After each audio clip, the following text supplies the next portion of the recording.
What is up, gang? Green Nation, Gotham City, all my New York Jets fans. This is Tommy Jets, and as you can probably tell by now, I'm in a completely different location than normally when the show is aired. That is because I'm in East Lansing, Michigan to cover the FAU Michigan State game for the FAU Owls. Go Owls. But the more important thing and why everyone is probably here is for our New York Jets. And, yesterday, General Manager Joe Douglas finally spoke to the media, and there were some important things that he actually declared. One of those, of course, the biggest, the elephant in the room is, of course, Haason Reddick. Haason Reddick still hasn't shown up to the Jets. According to Joe Douglas, it doesn't seem like anything has changed in terms of the team reaching out to him or his agents reaching out to the Jets. And of course, Douglas seems to believe that there will not be any type of conversation until Reddick shows up to the Jets. Now, whether or not he does before week one remains to be seen. But right now, a lot of people have speculated that he will either show up in the next coming of days, potentially on Monday, this upcoming Monday, or it might be after week one, especially depending on how that week one matchup goes.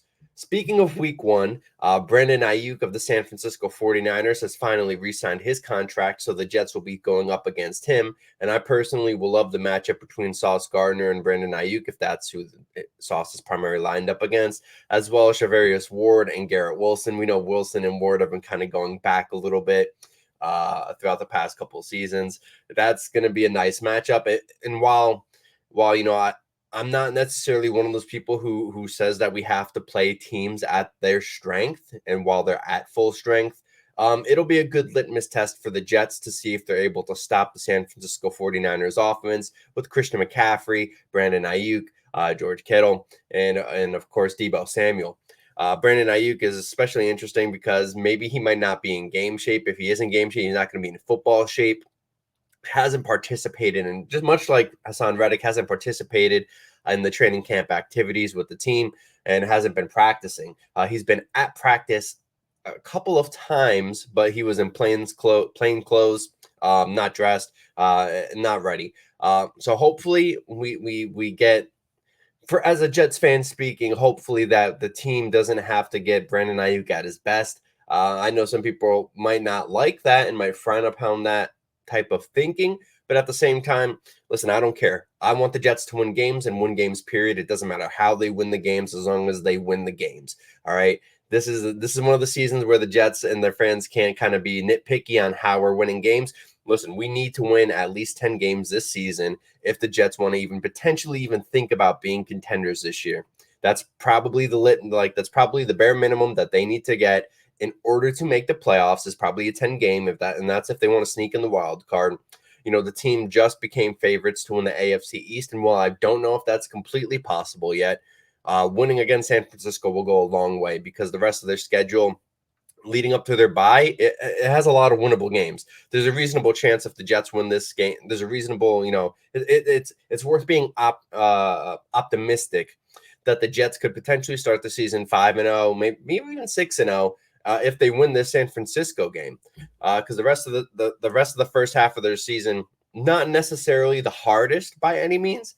They do have a tough matchup against Pittsburgh, which I think, just the way Pittsburgh always plays the Jets. I know the Jets have kind of gotten the best of them recently, but with that being said, it's always tough. And plus they're going to Pitt. That one I'm having circled as a potential question game. But with that said, hey, there's real opportunity for the Jets to start the season hot, and they will need to. So that's why they want to take advantage. Other than Brandon Aiyuk, Trent Williams also has been holding out for the 49ers. As of right now, he has not signed a new contract with the team. Makes sense why they might not want to sign him. He's an older guy, but the numbers kind of speak for themselves with him in the lineup and him not in the lineup with Brock Purdy. Purdy has been kind of atrocious in his win-loss record as well when Williams hasn't been in the lineup. So if that's the case, that also bodes incredibly well for the New York Jets. But I do kind of want to move on a little bit past Haason Reddick and the Brandon Aiyuk stuff in week one. I know it's coming fast, which will be next Monday, not this upcoming Monday, but next Monday will be that game. But I do want to speak about some of the other stuff that Joe Douglas said in his press conference. So one of the other significant news of note was that Mike Williams, wide receiver Mike Williams, who signed a 1-year contract with the New York Jets this offseason, he is expected to be ready and cleared for Week 1 play. This is significant because personally, I didn't think he was going to be ready. If you listen to the Inner City Jets podcast that I had with Riff Gabord of JetsXFactor, we both kind of are under the impression that A, he might not have been ready, and B, if he is ready or cleared, how he'll perform. And I do still have some questions about his potential performance going into Week 1.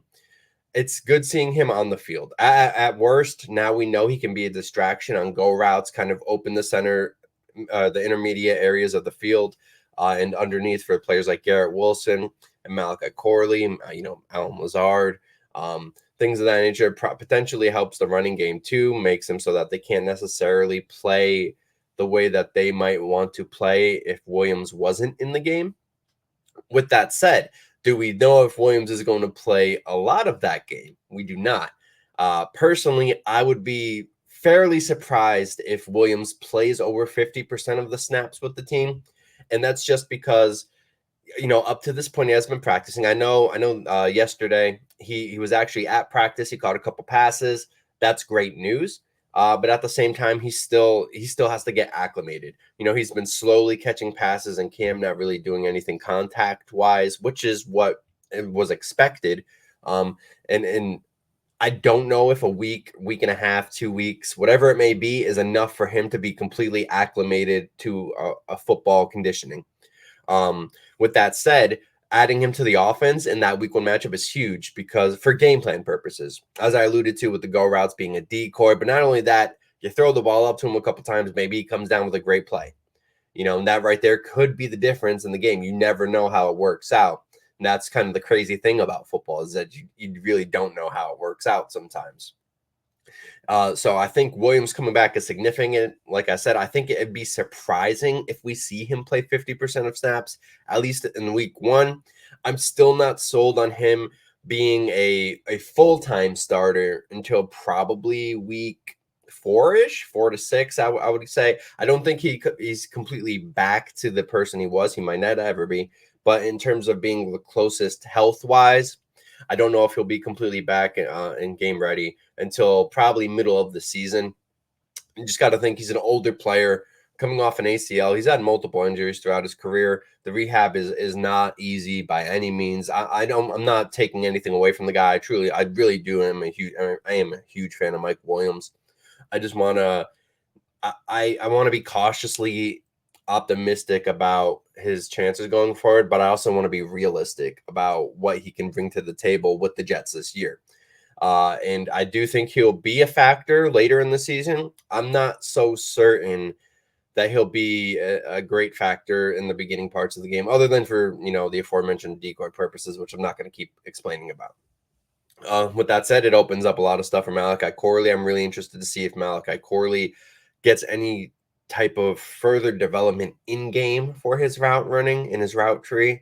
I think we're going to see a lot of, screen type plays, like kind of hitches, maybe a drag, maybe just a slant, a lot of stuff closer, within 5-10 yards of the line of scrimmage, in order to try to get the ball in his hands and for some yak ability. But I'm really interested to see how he opens the field for Garrett Wilson, too. We all know Wilson's a mastermind at route running, and he just has the ability to beat people, whether it's deep, intermediate, or short. So I really just hope it does wonders for Wilson going forward. Another player who's supposed to be healthy for Week 1 is cornerback, nickelback, Michael Carter II. Now, Carter got hurt during training camp, and I think it was actually at the practice I was at. So I feel bad for that. Way to make me feel like a negative Nancy. But he's supposed to be cleared for Week 1, which is great news. I believe the team has Brandon Aiyuk right now listed as their nickelback behind Michael Carter. Not sure how I feel about that. So it's great news that MC2 is going to be there. Easily one of the best. Not one of those. He is the best nickelback in the NFL right now. He was just dinged up, so it's not something that fans necessarily need to be completely worried about. And the fact that he's back and practicing and everything like that is actually excellent news. Him him being there is something we don't need to worry about. And while he's probably likely to be covering Ricky Pearsall if Pearsall's there, if not, it'll be some type of trio between whatever wide receivers San Francisco wants to put in the slot. That's actually the one matchup I'm not necessarily as worried about as compared to the rest of the game, which is kind of funny in a sense, because he is just coming back from injury. But at the same time, his numbers leaps and bounds better than the second best nickelback in the NFL, which leads me to a point that I've already ranted about a few times, and that's Joe Douglas and in the contract situation surrounding MC2. I'm still, if I remember correctly, I don't think anybody even asked about the contract with him on the press conference yesterday. I could be completely mistaken, but a quick glance at the transcript earlier this morning, I didn't see anything regarding that, and that still just blows my mind. It's giving Bryce Huff vibes all over again. Where as I stated the last time I ranted about this, Richie Meany said that the team hadn't spoken to him, and that was as of June. Now we're on the cusp of September, and we still haven't really heard anything. I would really like somebody to give an update on this, whether it's a beat reporter, whether it's Douglas himself, or even MC2 or his agent, because I don't know what the New York Jets are waiting for. Are you waiting for him to hit free agency and then you're having to outbid all these other teams and GMs? That seems ludicrous to me. To be honest with you, he's quite clearly the best nickelback in the NFL. He's only 25 years old. I'm gonna end up. I'm getting. If you can't tell, I'm getting slightly triggered even thinking about it right now, because it's so asinine to me. I just can't wrap my brain around it. And not only that, if the Jets were proactive about this, they could have easily made this move, and then because you got to think they still have other people that they have to pay or figure out how they're going to pay.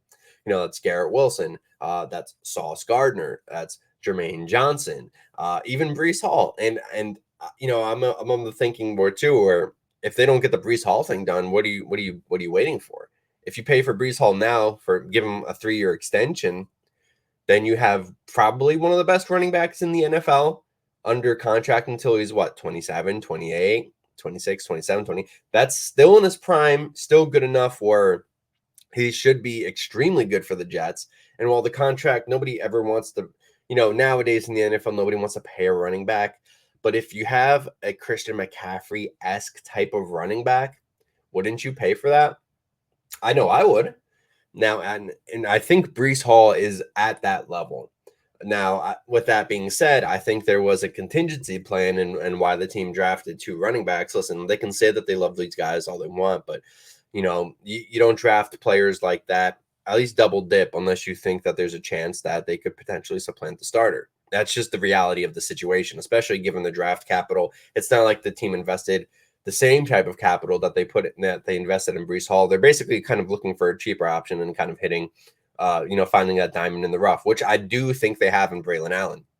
And it makes it interesting because if the Jets go ahead and give this extension now to Breece Hall, by the time Braylon Allen is ending on his rookie contract, they could potentially get Braylon Allen on a restructure or a re-signing for a much cheaper number and then move on from Breece at a later date. Now, that has a lot of moving parts in it, depending on how Breece plays, depending on how Braylon Allen develops, and depending on Breece's health and Allen's health as well. But with that being said, as much as Joe Douglas has done a great job, him and his staff have done a great job finding these UDFAs. Leonard Taylor, great player. Eric Watts, great player. Brady McGregor, great player. Tony Adams, great player. Quincy Williams through the waiver wire. He's done a lot of great things. One of my critiques still to this day is the way that he handles player contracts.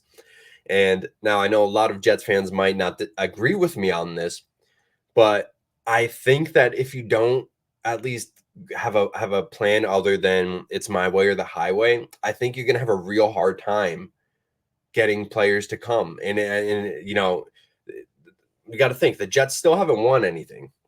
And then what happens after this year?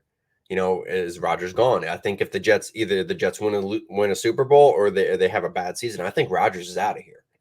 And then that changes the entire dynamic of the team going forward, quite quite exponentially, to be honest with you. So there's a lot of decisions that have to be made, and they have to be made the right way. It's weaving a web, and I think that Douglas is capable of doing that. But I also, at the same time, I don't understand why he would potentially want to make it harder on himself by kind of refusing to engage in contract talks with players he, quite frankly, he should be engaging in. Now, Michael Carter is one of those players. Breece Hall is one of those players. Haason Reddick, I can let that slide. I still think it's a mistake that they traded for him, but there's that horse has been beaten numerous times already. I don't want to keep beating it, but you should be rewarding the players that you have and the players that have performed under you. Otherwise, what's the point of finding homegrown talent if you're letting it walk out the door in the offseason? It just makes the team worse, and it puts more pressure on the scouting department and the personnel staff to continue to find these diamonds in the rough while the team has to rapidly find them because you don't have any players to fulfill those positions. And we're kind of seeing that play out right now. Especially with the Haason Reddick thing. If Huff was here and Reddick was, never a thing, I don't think we have this issue. And I think we can use Will McDonald in Huff's old role, which I think he's likely to play in. But at the same time, it's one of those things that's a little bit confusing from an outsider. I'm sure there's stuff going on behind the scenes that we're not privy to. As always, the Jets are pretty tightly run ship. So I'm going to leave some of my faith there. But his history has kind of told us that the Jets, in terms of working with players, historically under the Douglas regime, it has not been great. I think that the year under Adam Gase and everything and how that situation went, I think that kind of scarred him a little bit. So I think he's taken a different approach. Maybe Hogan had a part in that as well, who is also no longer here. So there's a lot of moving parts that we may not know the full picture of, which is fine. But it's something to definitely pay attention to. And but the last thing I do want to discuss is, how does Joe Douglas hate Zelda? I wasn't, Legend of Zelda. Shout out Antoine Staley from the Daily News. He was rocking a Zelda shirt at the press conference yesterday. Douglas made a comment. Listen, I was never a huge Zelda guy, but how do you hate the game? It was a fun game. Like I never owned the game because I just didn't have the console for it growing up. But come on, man, that's a classic. And the new games I played the new games. The new games are great. Like they're challenging, but they're great. So that's just a bad take from Douglas. But with that said, I'm going to wrap this one up a little bit early. Unfortunately, we don't have a guest today. As I said, as you guys can see, I'm in a hotel in East Lansing, Michigan. But I do want to thank everybody for taking the time out and following me. Make sure you guys are liking, commenting, and subscribing to the channel. Let me know your thoughts below on what I've said, what you agree with, what you disagree with.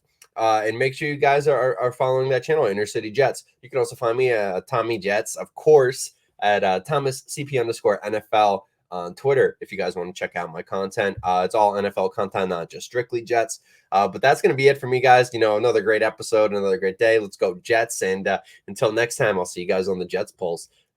Take care.